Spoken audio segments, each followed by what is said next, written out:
In the year 2074, humanity stood on the brink of a collective dream.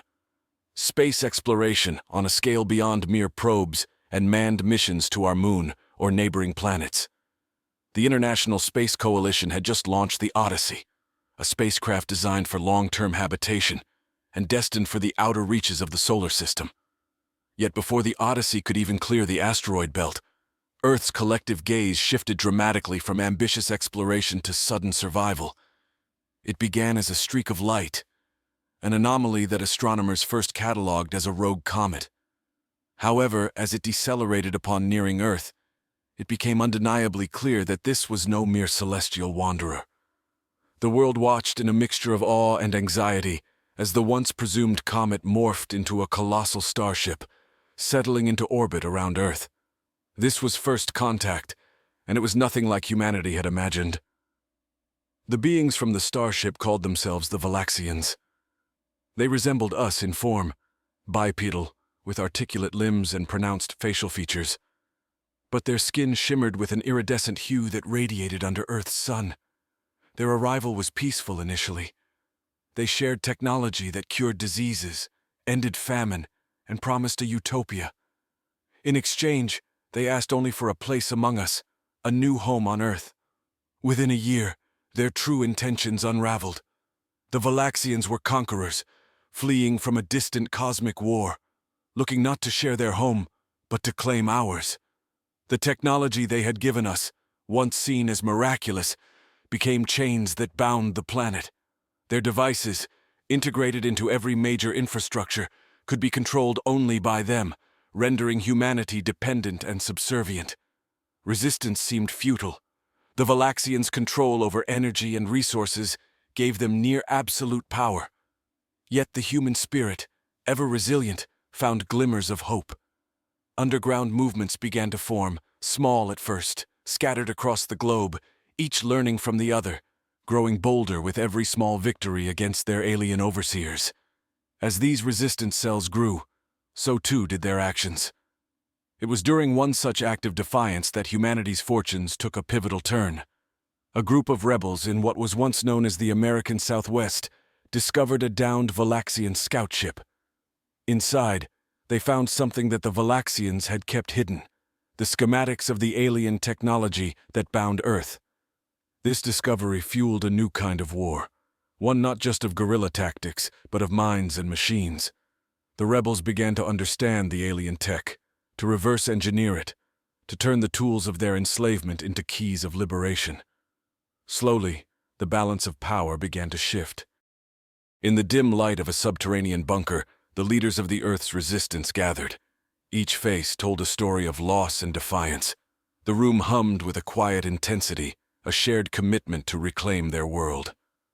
Dr. Lena Miles, a former astrophysicist and now the chief strategist for the resistance, addressed the room, her voice firm despite the gravity of their situation. "We've deciphered enough of the Valaxian schematics to understand their power grid," Lena began, projecting holographic images that floated above the table. The schematics swirled with alien symbols and complex circuitry, a puzzle nearing completion. "Their technology is interconnected through a quantum matrix. If we can destabilize it at key points, we could sever their control over our systems." Murmurs of agreement and skepticism passed among the group. Lena anticipated the doubts. "It's risky, but with the scout ship's tech in our hands, we've developed a device, a pulse emitter that can disrupt their matrix. We just need to install it at their main energy hub." The plan was audacious. The hub was located in the heart of what was once New York City, now a fortress of alien architecture and surveillance. The resistance had dubbed it the Citadel, a stark reminder of their occupation. It was the most heavily guarded site on the planet, a near-suicidal target for an attack. Carlos Ramirez, a grizzled veteran of the early days of the occupation, leaned forward. His eyes, hardened by battles past, scanned the assembly. "We'll need a distraction, something big, to draw their forces away from the Citadel while a team moves in with the emitter." Mia Tang, a tactical operations leader whose network of spies had proved invaluable, nodded.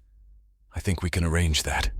We've been stockpiling resources for months at a secondary site. We could stage a feint there, make them think it's a full-scale attack." Plans crystallized as they continued to strategize, each member contributing pieces to a complex puzzle. They decided on a two-pronged assault. One team would launch the diversionary attack, while another would infiltrate the citadel. Every step was a gamble, every strategy fraught with peril, but determination fueled their resolve. Weeks of preparation culminated in a night shrouded in darkness, both literal and metaphorical.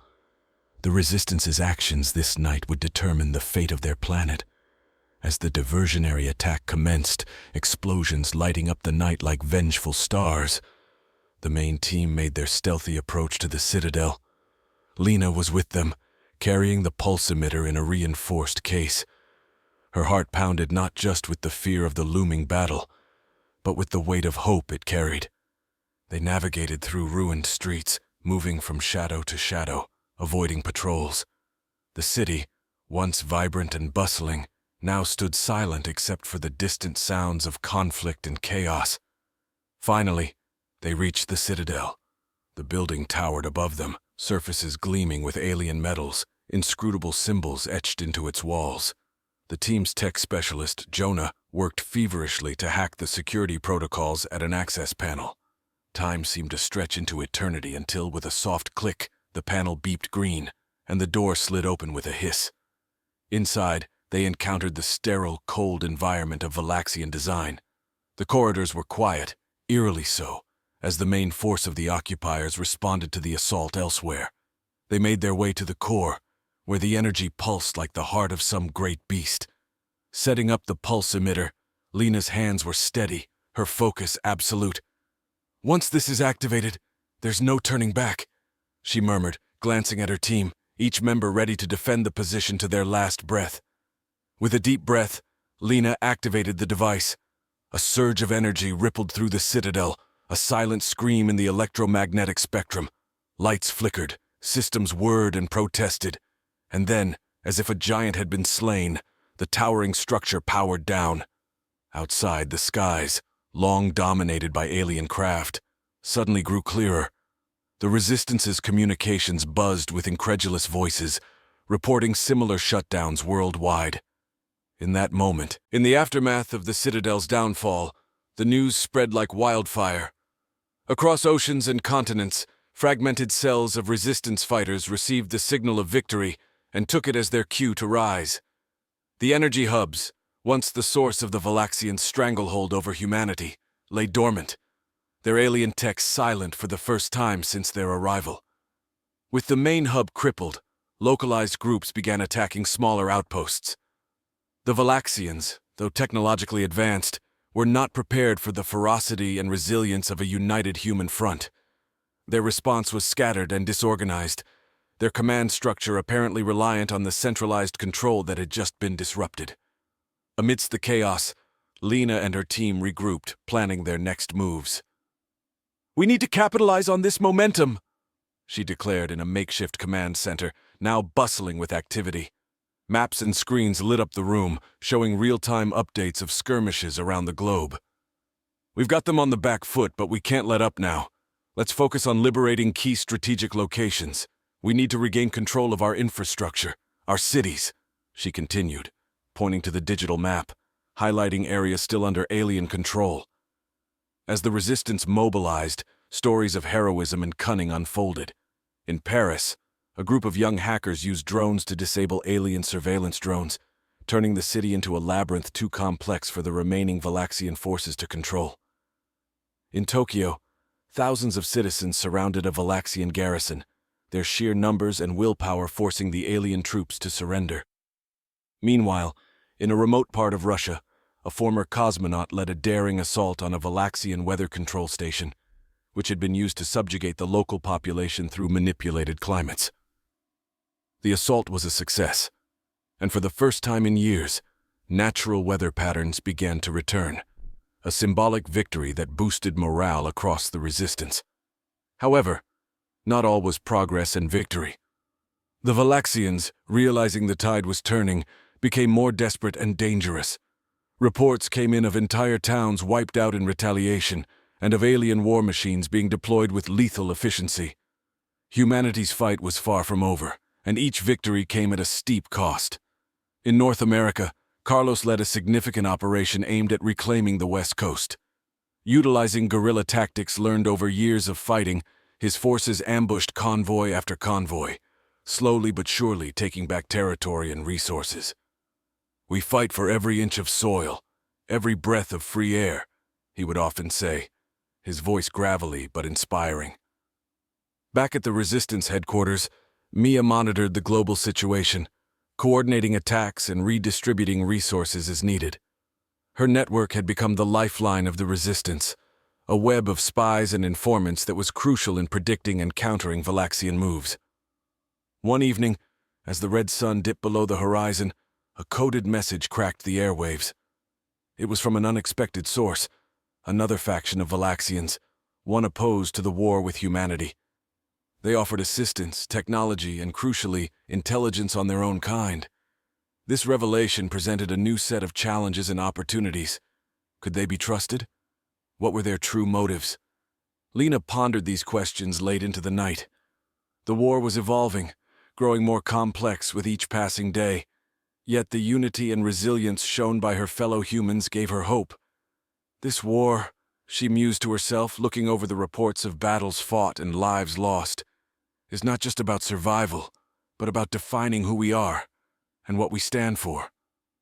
As the world turned, the fight for Earth's future continued. Each skirmish, each act of bravery, each tragedy weaving together into the fabric of a reborn humanity, ready to face whatever came next. The revelation of a dissident Valaxian faction introduced a new layer of complexity to the ongoing conflict. Lena organized a clandestine meeting to discuss the potential alliance, held in the ruins of what had once been a bustling conference center, now a shelter camouflaged under the remains of its former grandeur. As the representatives of the Valaxian rebels arrived, cloaked in technology that distorted their radiant forms into something more palatable to human eyes, tension filled the air. These were the faces of the enemy, albeit ones claiming to oppose their own kind's tyranny. "We come in peace, Lena of Earth," said their leader, who introduced himself as Ceres. His voice carried a harmonic tone, almost soothing, yet it was hard to forget that similar voices had once proclaimed dominion over humanity. "We seek an end to the domination pursued by our kind. It does not reflect the desires of all Valaxians." Lena, wary but aware of the potential this meeting held, responded with measured skepticism. "And why should we trust you, Ceres? Your people have deceived us before." Ceres nodded. A gesture he had learned was a human sign of acknowledgement. "Trust is not given, it is earned. We propose a truce and offer you technology that can defend against the weapons your occupiers will surely employ as they grow more desperate." The negotiations stretched over hours, with Mia and Carlos weighing in with tactical and security concerns respectively. Eventually, they reached an agreement that included strict safeguards for the resistance, ensuring that the technology shared would not become another tool of subjugation. Armed with new defenses and the crucial intelligence provided by Ceres, the resistance prepared for the next phase of their counteroffensive. The alien technology was integrated into their systems with care, monitored closely to prevent any form of sabotage. The impact was immediate and profound. Shield generators, based on Valaxian designs, were installed in major resistance strongholds, repelling energy-based weapons that had once decimated human defenses. This shift allowed the resistance to protect their newly liberated zones, solidifying their hold and giving civilians a sense of safety they had not felt in years. The battles grew fiercer as the resistance pushed forward, utilizing both human ingenuity and alien technology. In Africa, a daring raid led by Nia, a rising star in the Resistance's military hierarchy, succeeded in capturing a major supply depot, securing much-needed resources and equipment. Her leadership inspired her troops to fight with renewed vigor, each victory serving as a testament to their growing capabilities. Meanwhile, in Asia, resistance fighters adapted alien vehicles for their own use, turning the invaders' tools against them. These vehicles, capable of hoverflight and equipped with advanced reconnaissance systems, allowed for rapid, stealthy strikes that baffled the Valaxians' remaining forces. Throughout this time, the global community began to breathe life into their cities once more. markets reopened, families reunited, and children, who had known only a world under siege, experienced their first tastes of freedom. The resilience of Earth's cities became a symbol of the planet's indomitable spirit. However, the war was not without its dark days. A devastating setback occurred when a resistance cell in South America was ambushed, leading to significant casualties. The loss weighed heavily on Lena, reminding her of the war's high stakes and the brutal cost of each misstep. Amidst these oscillating waves of triumph and tragedy, Lena remained a beacon of leadership. Her resolve hardened by each challenge, she steered the global resistance with a focus on sustainability and liberation, her decision shaped by the unyielding desire to see Earth freed from alien dominance. As Earth rotated into another night, the stars above, once symbols of the Valaxians' unreachable domain, now watched over a world uniting for its freedom, its people fighting not just for survival, but for the legacy they would leave behind. The war for Earth raged. The war entered a new phase as Earth's forces, bolstered by alien technology and a growing sense of unity, pressed their advantage. The scattered Valaxian forces, once an imposing and coordinated threat, now found themselves retreating and regrouping in fewer strongholds across the planet. The dynamics of power had shifted, and with each passing day, Earth's resistance carved deeper into territories once lost to alien control. In the icy expanses of Antarctica, previously a no-man's land due to its harsh climate and Valaxian-controlled weather stations, a crucial operation unfolded. A team of elite engineers led by Jonah undertook a mission to disable the last of these stations, which had been used to create artificial blizzards that impeded human movements. Stealthily, they infiltrated the facility, a maze of alien technology and pulsing energy fields. The mission was risky. The weather control devices were guarded by drones capable of lethal force. However, Jonah's team used the Valaxian technology shared by Ceres to create a disruption field, temporarily disabling the drones. Once inside, they installed a device that irreversibly fried the station's control circuits, returning the local climate to its natural state and disrupting the Valaxians' environmental manipulation on a global scale. Meanwhile, cities like London and Berlin saw a resurgence of community spirit as local governance was reinstated, with leaders emerging from the ranks of the resistance. These leaders coordinated efforts to rebuild their cities, turning them into fortified bastions of human resilience. They also began the process of re-establishing international communication networks, which had been severed or tightly controlled under Valaxian rule.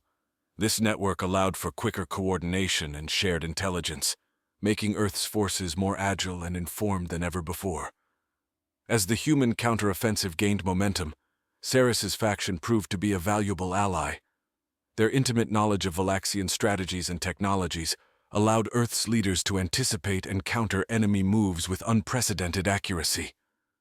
In one strategic coup, Ceres provided intelligence on a massive Valaxian armory located beneath the sands of the Sahara Desert. A combined force of European and African troops stormed the facility, seizing advanced weaponry and turning these tools against their creators. Carlos, who had become a symbol of the resistance's heart and tenacity, spearheaded an assault on the American West Coast. Using guerrilla tactics perfected over years of conflict, his forces liberated major cities one by one. The reclaimed cities became hubs of resistance activity, equipped with alien tech defenses and serving as safe havens for civilians and fighters alike. In the midst of these sweeping changes, the resistance faced internal challenges as well. The integration of alien technology into human society sparked debates among Earth's leaders. Some argued that reliance on this technology could lead to a new form of dependency, potentially compromising the very independence they fought for. Others saw it as a necessary evolution, a means to ensure that humanity would never again be vulnerable to external threats. Lena found herself mediating these tensions, advocating for a balanced approach that leveraged alien technology while promoting the development of human innovations. Her leadership was a stabilizing force, guiding the resistance through not just battles, but the ideological struggles of a world in rapid transition. As resistance cells liberated city after city, the global community began to envision a future post-war. Discussions took place regarding the structure of a new world government, one that would include representatives from all continents and cultures, reflecting the unified front that had been instrumental in turning the tide against the Valaxians. This new sense of hope was not without its shadows.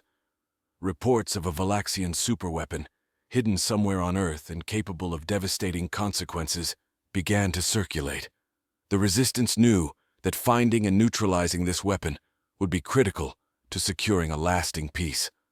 Lena organized a specialized team to track down the weapon, understanding that the final battle for Earth's freedom might be the most dangerous yet. As the team set out, the stakes were clear. This was not just a fight to reclaim territory, but a race against time to prevent a catastrophe that could erase all their hard-fought gains. The race to locate the Valaxian superweapon intensified as reports of its potential power cast a shadow over Earth's hard-won victories. Intelligence suggested the weapon was hidden deep within the Mariana Trench, a location both strategically advantageous and nearly inaccessible due to its extreme depths and the protective technologies the aliens had installed. Ceres's faction, now fully integrated with Earth's tactical units, played a crucial role in devising a plan to approach the trench without alerting the remaining Valaxian forces. They equipped a special team with modified deep-sea submersibles, designed using a fusion of human engineering and alien technology, capable of withstanding the immense pressures of the deep ocean while evading detection. As the team descended into the abyss, Lena monitored the mission from the newly established Global Defense Command in Geneva. The command center was a hive of activity, with screens displaying data streams and live feeds from operations around the world. Lena felt the weight of responsibility as she watched the submersible's progress, knowing that the outcome of this mission could decisively end the conflict. Meanwhile, on the surface, Carlos led a diversionary operation in the Pacific, engaging Valaxian naval forces in a fierce battle. His fleet, a mix of retrofitted civilian vessels and military ships, employed hit-and-run tactics to draw the enemy's attention away from the trench. Every maneuver was meticulously planned, yet the unpredictability of warfare made each engagement a heart-stopping affair. Deep beneath the ocean, the team encountered the superweapon, a colossal structure pulsating with a strange energy, entwined in a network of bioluminescent cables that made it seem almost alive. The weapon was guarded by automated drones, programmed to attack anything that approached. Using stealth modules and electromagnetic pulses, the team disabled the drones and set charges to destroy the weapon. Back in Geneva, Lena and the command team held their breath as the charges were detonated. A tremor ran through the ocean floor, detected by seismic stations around the globe. The destruction of the superweapon sent a shockwave through the Valaxian forces, both literal and metaphorical. With the superweapon neutralized, the remaining Valaxian forces lost their last advantage. One by one, their strongholds fell, as human forces around the world pressed their advantage, inspired by the news of the superweapon's destruction. The Valaxians, realizing their defeat was imminent, began to surrender or flee, their ships disappearing into the dark vastness of space from which they had come. In the weeks that followed, a great celebration took place across the planet. Humanity had not only survived the alien occupation, but had emerged stronger, more united. Leaders from every nation gathered to sign the Treaty of Terra, which established a new global alliance dedicated to the defense and advancement of Earth as a unified entity. Lena, Carlos, Mia, and other key figures of the Resistance were hailed as heroes, their names etched into the annals of human history. However, the end of the war was also a beginning. The world now faced the monumental task of rebuilding and determining its place in a wider universe. Lena, addressing the newly formed Earth Council, spoke of the need for vigilance and innovation. "We must look forward, not just to rebuild what was lost, but to create something better," she said. "We have seen what lies beyond the stars, both the threats and the possibilities. It is up to us to safeguard our home and explore the universe with both curiosity and caution." As Earth cities lit up with celebrations, the stars above twinkled with the promise of new adventures and challenges. The Resistance had transformed into a force for exploration and peacekeeping, ready to face whatever challenges the future might hold.